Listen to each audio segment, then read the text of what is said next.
Hi, I'd like to welcome you today to Lean on Laura, an Alaskan dry cabin experience. And I just want to take you through some recipes and some ideas I've learned along the way just to help you out if you ever end up in this situation. And it is traumatizing, just to say the least. But we'll have fun along the way. Thanks. Diesel, say hello. This is Diesel, and he's part of the show. Actually, he runs the show. Who are we kidding? All right, as you guys are going to the store and getting your ingredients, I'm going to get chopping tomatoes. Because here in a dry cabin, it takes a lot longer to prepare food, to chop food, and definitely to clean up food. So I'm going to get going on chopping some of these tomatoes. I have a little system here. You're going to love this. I simply have a garbage can and I put a cutting board right on top of it, and it saves me like at least 3 steps. And to some of you that may seem silly, but when you're living life out of a jug of water and no running water, you tend to get a little creative. So this is my creative part. I'm going to be chopping these tomatoes, chopping these peppers, cilantro, onion, lemon, garlic if we can find it in there. We've got some artichoke. I'll be chopping those. So I'll be chopping. You guys run down to the store and get your nice fresh vegetables, and let's get this salsa going. You're gonna love it. Thanks. In Alaska, it's not always easy to find the freshest vegetables, but as you can see, if you grow them, you tend to end up with some fresher ones. Now, when you boil them, I'm taking this picture by myself, with myself, dog hair included, and it should be real easy to peel once you boil them. As you can see, this one is not, just to make a liar out of me, because the rest of them, they peel pretty easy, really. See how it's easy to cut through them? You don't want to overcook them because you're going to be doing some more cooking of them, and you don't want them really sloppy. So this one naturally is the one I saved to show you, so it's not done. But the rest of them turned out pretty nicely. So that's kind of step one. Over here I have a pan of boiling artichoke. I'm using this nice, well, actually what it is, it's a gold pan.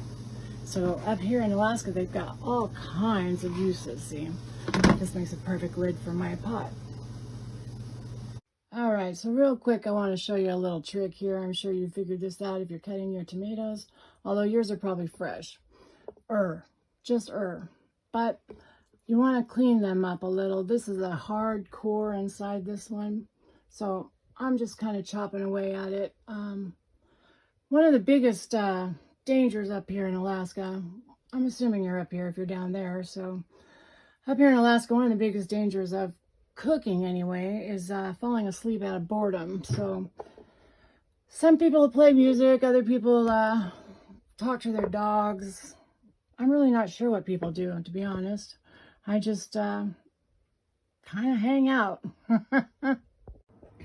All right, so far we've got the tomatoes all nice and cut up. I started measuring them as we were going, but lost track. Imagine that. Tell ya, it's really hard to keep yourself entertained sometimes.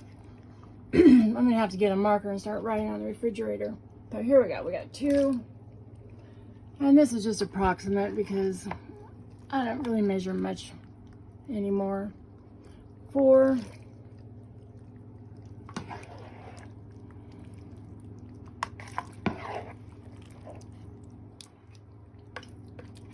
I don't know, that looks about 6. I think you get the picture here. I'm gonna guess we got about 10 cups here. Maybe just a little more. That's 8. All right, this is what we ended up with here for our artichoke. Mainly the heart, but I did use some of the stems. I just was real careful about taking them apart. I'm going to hit it with those organic 4-pepper corn. It's actually pepper. It just was on the clearance aisle in Safeway, so I bought it. I'm going to hit it with that, a little salt, and stick it in the oven to broil and see what happens. While that's broiling, I think we'll get started on some of the peppers. Just want to give a variety of color at the moment. So I'm going to choose a couple of each. And just yet another time I tend to kind of pick through them. Sometimes I cut off the bad stuff. A little trick my mom taught me. Here's a trick I taught me. This is another time I use my garbage can is my sink, I guess you'd say, but I'm just going to pour some water over them because even though we live in Alaska, we still got to rinse our vegetables. It's just not as easy anymore without running water, or a sink for that matter. So I'm going to be chopping these up while you get busy on yours. So I added about 1/4 of a bag of this super sweet white corn. Yeah, make sure it's super sweet because then it's super sweet. Yeah, about 1/4 of a bag. See there? It's getting colorful. Don't forget what colorful means. Best dishes. All right, get some green going. I found that green covers all kinds of stuff. Mold. Yeah, other things too.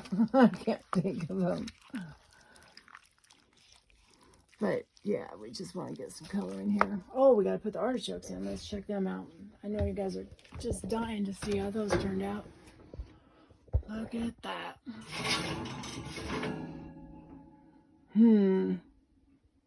Dang, those almost look good enough to eat, huh? I just roasted them in the oven with some olive oil and that pepper and some salt. Yeah, we'll add them. Alrighty then, I added a good old heaping teaspoon of this minced California garlic you can only buy in California at Costco. And I chopped up 3 cloves of semi-fresh garlic, threw it in the oven, and I'm going to chop up probably a whole one of these onions. The reason being is it smells, if you think about it. You want to overpower any bad odors. Yeah, it's very helpful, especially in a dry cabin. All right, this is the onion we just added to this. I diced up an entire onion because we want it nice and smelly, but also because I guess salsa needs it. I'm not a big onion fan, so I try to dice it really small, but I'm also kind of lazy, so there's that. You just want to give that a nice stir. We're going to have to check on our artichoke and garlic and cover that up because we got flies here in Alaska. We've got some serious flies. I want to point out this is the first time I'm going to wipe down anything. I am going to wipe off our board finally because that onion is smelly stuff. And when you live in a dry cabin, these are your best friend. Buy them by the case. Best friend. Yeah, I'm not bragging here, but once I watched my husband go a whole month without a shower. So garlic and onions can be really important for that.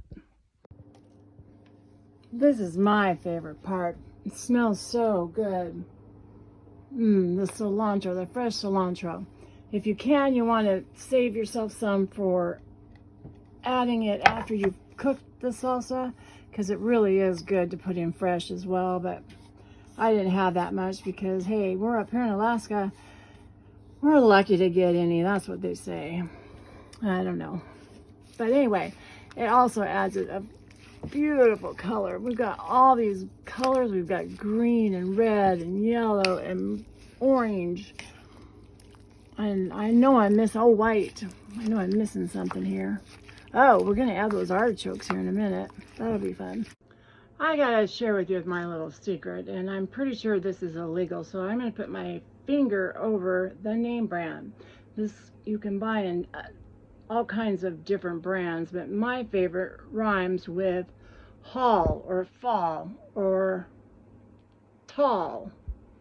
But that's my favorite brand. But you can buy this Fiesta salsa mix in a lot of different brands, but the spices in it are phenomenal.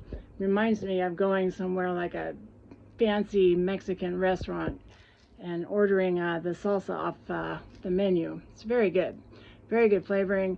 For the amount we have here, I add just a little under because I don't like it quite as spicy as some, as I've said. So we did 11 cups of tomatoes, and I'm going to base it off of that. So for 11 cups of tomatoes, I'm going to add a half a cup of this. Maybe just a little more, but just about there. You can kind of play around with it a little until you find what works for you. Now at this point, you're starting to smell all the onion and garlic and spices, cilantro. It just smells great. And I am going to go out and see if I've got some black beans, because there's nothing black in here yet. We got to have something black. It's just like my soul. That's a joke.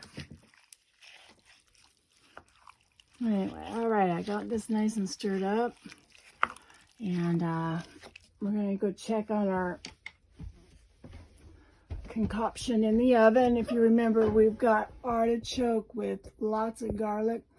It smells so delicious. These ovens, propane ovens, are very, very temperamental. So sometimes they work right, sometimes they burn things. As you can see, I don't do a whole lot of wiping down all the time because, hey, I got no water. All right, I got the black beans here. You see they're over the garbage can, my little sink here. Now this is one thing you're going to want to spend a little water on. We kind of think of water as a commodity, really, an asset. But you're going to want to use a little bit of water to rinse these off because it is no longer wartime, Mom. So we don't have to worry so much about the nutrients. We're going for color, if you remember. We want to hide any of those things that come in the air when you live up here. Dirt and hair, or just little things of debris, maybe a bug here and there, but we'll get them all hidden. Nobody will ever know.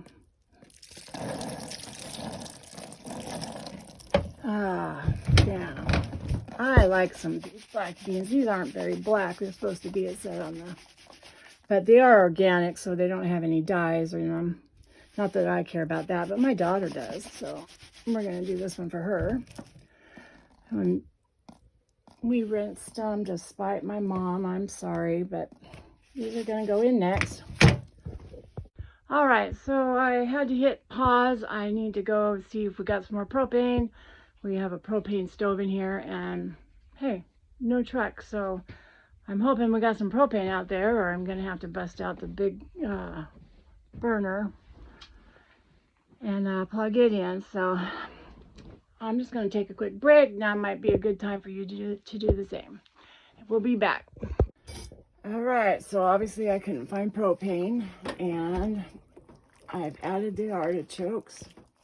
Decided to go ahead and do that in the garlic. Sorry, it's not very sturdy here. And then last thing we have to do is add some vinegar. We have here some mystery vinegar. It's been in the cupboard for a while, but it's going to have to work. It's calls for 3 tablespoons for a single batch. This is at least a double, so we're going to have to go at least 6.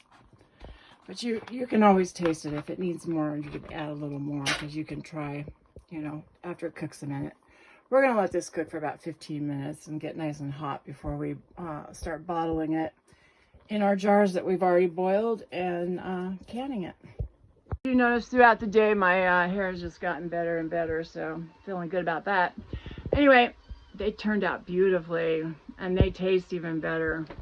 I'm putting some of them, most of them are going to go into a water bath, and that way they'll seal and I can put them in my cupboard. They can last for a year that way. I prefer them fresh, and most people do actually. So that is the other option, is you can take and put them in the refrigerator, and they need to be used in the next couple months that way. So they are better that way, I think. Most people prefer them that way.